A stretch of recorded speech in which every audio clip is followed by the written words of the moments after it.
Magandang araw po sa inyong lahat mga kababayan at welcome back dito po sa PNR. At eto nga mga kababayan, biglaan to. Kapapasok lang malaking gulo sa Kongreso.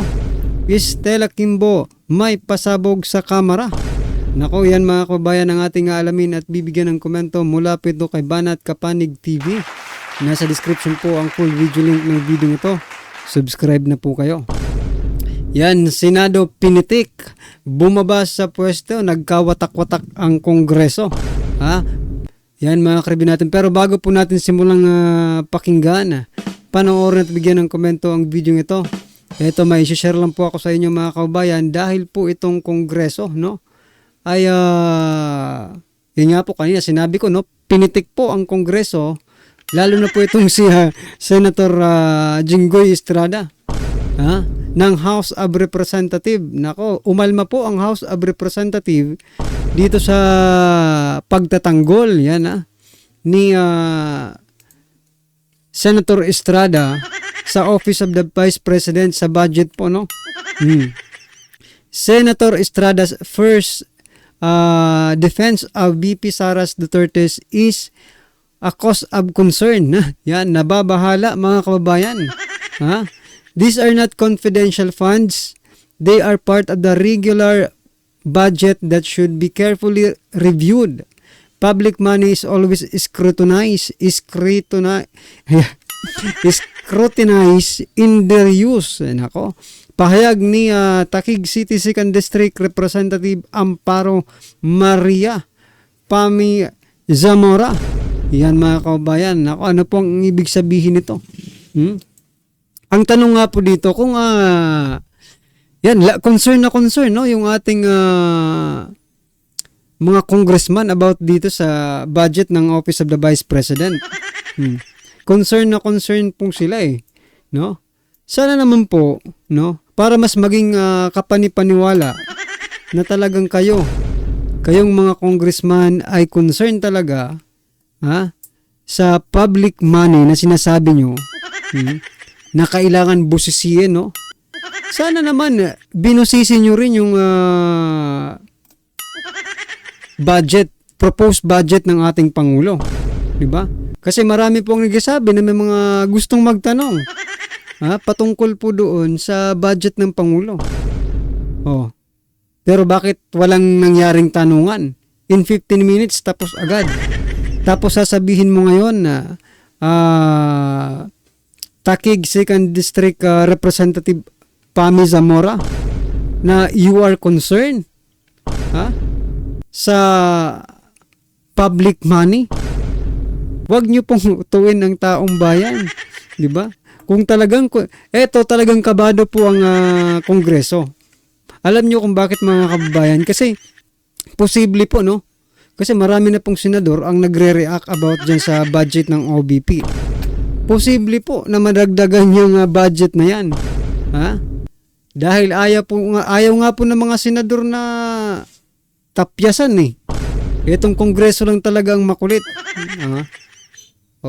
Eto, pag ginagamit pa nila yung public money daw. Alam naman namin galing yan sa amin galing sa sambayan ng Pilipino yung mga budget na yan Kaya dapat maging fair po kayo sa pag-scrutinize, no?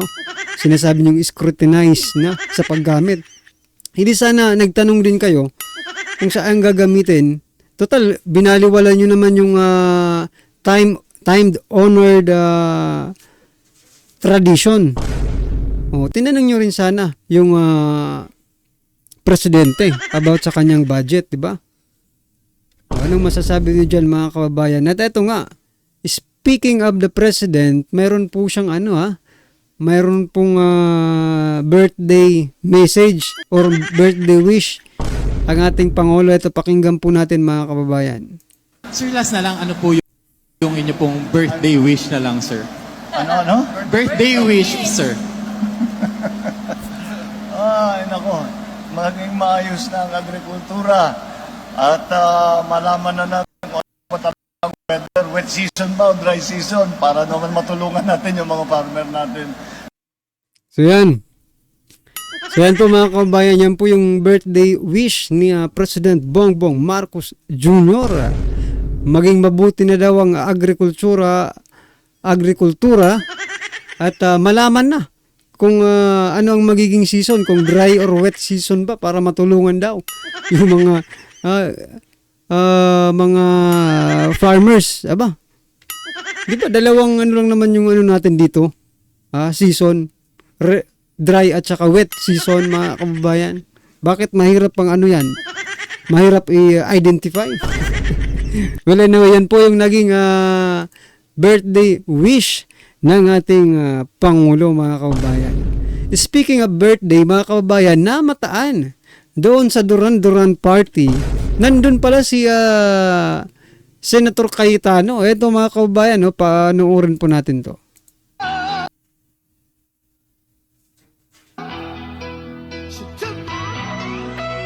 Yun oh. Yun mga kababayan, nahuli kam. Si Mr. 10K.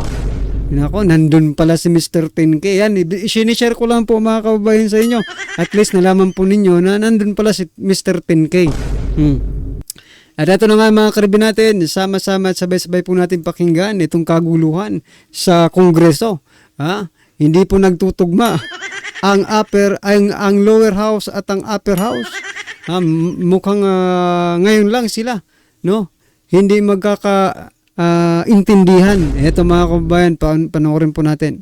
Ito ang breaking news ngayon. Viral ngayon sa mundo ng social media. Matapos ang pananahimik patungkol sa pagtapyas ng budget at paglabas ng mga ugong-ugong na report na zero budget daw di umano ang Office of the Vice President, Senado at mga senador, tila binasag na ang katahimikan at katotohanan at nagsalita na at sinagot ang Kamara de Representante. Pero bago tayo magpatuloy mga kung bago ka pa lamang sa aming channel, ay huwag mong kalimutang mag-like, subscribe at i-click ang notification bell para mas maging updated ka pa lalo sa lahat pa ng mga bagong videos na i-upload namin. At yun na nga mga kapanig, sa kabila ng tensyon na pagitan ng Office of the Vice President at Kamara de Representante, ay naniniwala ang Senado na imposibleng magkaroon ng zero budget ang opisina ni Vice President Sara Duterte para sa taong 2025. Batay daw kasi sa tradisyon ng Kongreso ay malabo itong mangyari. Sa gitna ng alitan ng Office of the Vice President at House of Representatives o Kamara, ay sinabi ni Senate President Francis Chis Escudero na malabo na magkaroon ng zero budget ang OBP. Ipinunto ni Chis Escudero na bagamat nasa Kongreso ang power of the force, ay sa haba ng kanyang panunungkulan bilang mambabatas ay di kailanman itong nangyari. Sa Senado ay lusot na sa committee level ang panukalang budget ng OBP na nagkakahalaga ng 2.37 billion pesos. Ngunit sa Kamara ay may mga nagsasabi na dapat itong i-defund o di kaya ay gawing zero budget. Pero ngayong Huwebes ay inirekomenda ng House Committee of Appropriations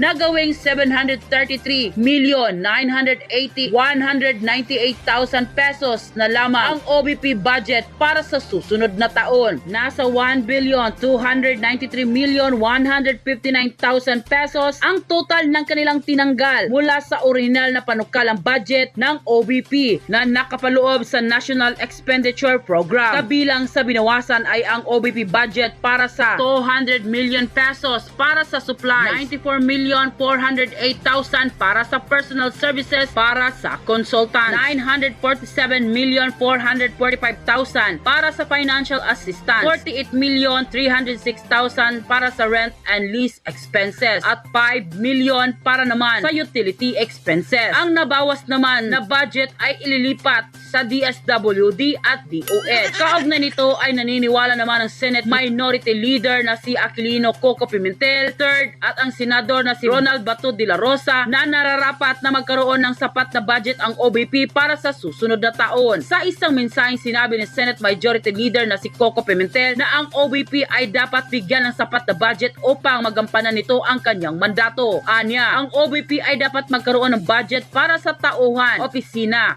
utilities, libraries, briefings, mga pulong, pagdalo sa mga conference at pagbiyahe sa parehong lokal at internasyonal. Samantalang iginigit naman ni Senator Bato de la Rosa na kailangan pa rin ang budget ng OBP sa kabila ng pahayag ni Vice Presidente Sara Duterte na ang kanyang opisina ay makakagawa pa rin ang trabaho kahit naganap na wala ng pondo mula sa Kongreso. Gayunpaman, sinabi ng senador na siya ay kumpiyansa na ang nakararami sa kanyang mga kasamahan sa Senado ay susuporta sa 2.37 billion pesos panukalang budget ng OBP para sa 2025 alinsunod sa matagal ng tradisyon ng mga mambabatas na bigyan ng parliamentary courtesy ang Office of the Vice President at ang Office of the President. Ang magkabilaang bersyon ng Senado at Kamara sa budget ay inaasahan na aayusin sa Bicameral Conference Committee.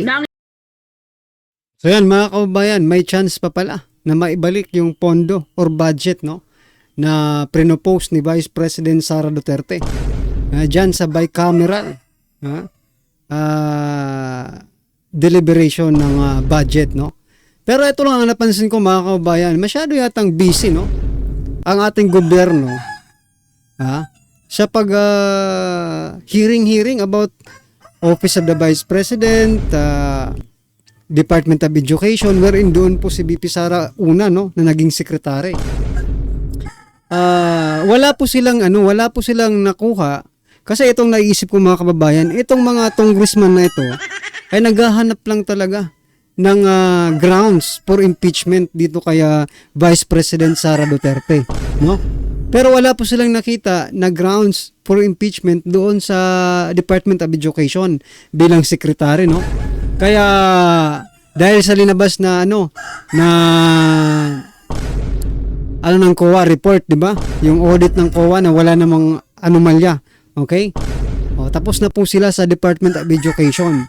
Ngayon mga kababayan, nag-i-start na naman po sila mag-hearing about sa Office of the Vice President. At dito nga mga kababayan, 'di ba? Makikita mo talaga na consistent, no? Pag eto hindi pa sila nakakita ng ng grounds for impeachment dito kay Vice President Sara Duterte. Talaga mag-iiyakan po ang mga ito mga kababayan. Dahil desperado na po sila, no? Desperate move na po ang ginagamit nila. Ginagamit po talaga nila ang Kongreso to make sure na ma-impeach itong si Vice. Ito, opinion lang mga kababayan at maaaring sakali na paras tayo ng opinion na these congressmen are looking for grounds for impeachment dito kay Vice President Sara Duterte.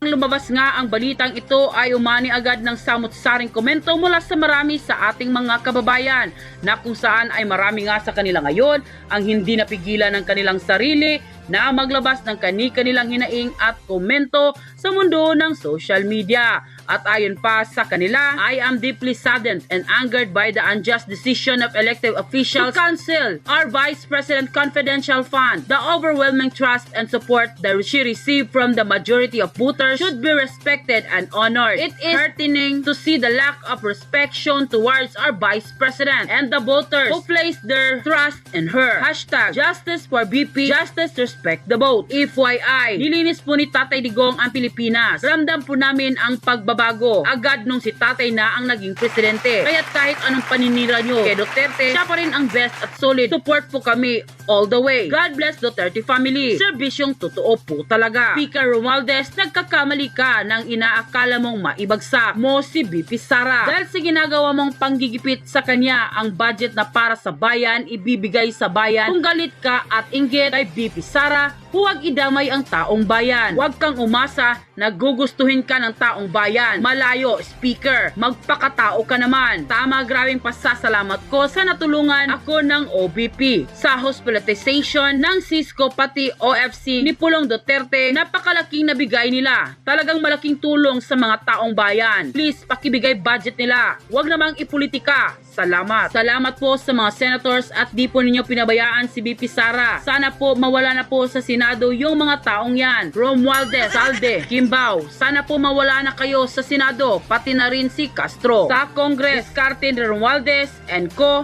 Pag hindi ka kaalyado, tapyas budget. Pag kaalyado, tungpas budget. At meron pang percentage. Sa And quote. pagtatanong ni Representative Franz Castro, ay pwede raw pong makasuhan. Tignan niyo yung word, daw. Makasuhan si Tatay Digong ng obstruction of justice dahil sa kaso ni Kibuloy. Tuloy-tuloy lang po ang paninira sa mga Duterte, no. Napansin niyo po, una po muna, no, ito po si Representative Rodante Marcoleta nagpahayag po, no, sa kanyang FB yata to, no, na hindi pinigilan daw siyang magtanong ng liderato ng House of Representatives. Kamakailan lang ang sabi ni, di ba kahapon yata yun, yung topic natin, pinagmamalaki nito ni Martin Romualdez na lahat po ay dadaan sa scrutiny ng House of Representatives, no? Walang palalagpasin. Bakit po? Kasi ang ganda ng gustong itanong ni Marcoleta eh. Di ba? Paano makakatulong yung budget para yung mga mahihirap ay maiangat sa kahirapan? Hindi siya binigyan ng pagkakataon.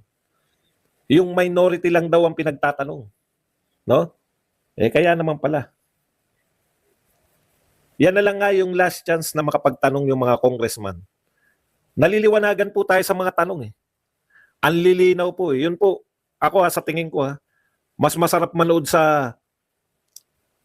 Ito lang po, ngayong panahon lang natin nakita na mas masarap manood sa mga congressman. Mas ma-action po ang mga investigasyon sa Congress eh, kaysa po sa Senate. Dati po talagang Senate po. No, bihira pong manood yung mga tao sa congressional hearing. Lagi pong Senate hearing yung pinanonood. Walang kamatayang Alice Go pa rin po kasi sa Senate eh. Dito po, nalalantad po sila, no? Oo nga, mga kababayan eh. Magtatatlong taon na pero puro Alice Go pa rin yung ano eh. Ha? Pag hindi Alice Go, Kibuloy. Diba? Kibuloy, Alice Go. Parang nagpapalitan lang mga kababayan, no? Wala na ba tayong ibang gagawin? Wala na ba silang ibang gagawin? Ha? Dito sa term nila kung di Alice Go at Kibuloy. Diba? Nakakaya naman po kung dyan lang po kayo mag-focus. Napakarami po ng problema ng Pilipinas pero si Go at Kibuloy lang po ang inyong iniimbestigahan dyan. No? Bakit hindi nyo imbestigahan yung mga talagang totoong problema ng Pilipinas? Like, ano ba problema ng Pilipinas? Diba? Ano bang sinisigaw ng taong bayan? Ha? Kasi dahil mahihirapan nga sila eh. Kaya nga hindi hindi na pinatanong si Congressman Marcoleta. Kasi mahihirapan po sila mag-explain doon sa tanong ni Congressman Marcoleta. Pero kung Duterte, Kibuloy at Guyan, no? Kahit anong itanong mo. Sige, shoot yun sa banga. Pero dahil nga taong bayan ang makikinabang doon sa tanong ni Congressman Marcoleta, mga kababayan, wag nang patanungin niya si Marcoleta. Mahaba lang tayo, mahihirapan lang tayong mag-explain. No? Pero kung kay Go, Vice President Sara Duterte, Department of Education, no? Yung past pamunuan ng Department of Education under VP Sara, okay yan. Sige, magtanong kayong lahat kahit maubos yung oras natin dito. O magtanong lang kayo ng magtanong. Walang iya. Pero pagka nakikinabang ang taong bayan sa mga tanungan ninyo, like for example, yung tinatanong ni Congressman Marcoleta, hindi nyo pa pinagbigyan, no? Na yun na sana ang chance naming lahat, no? Na marinig.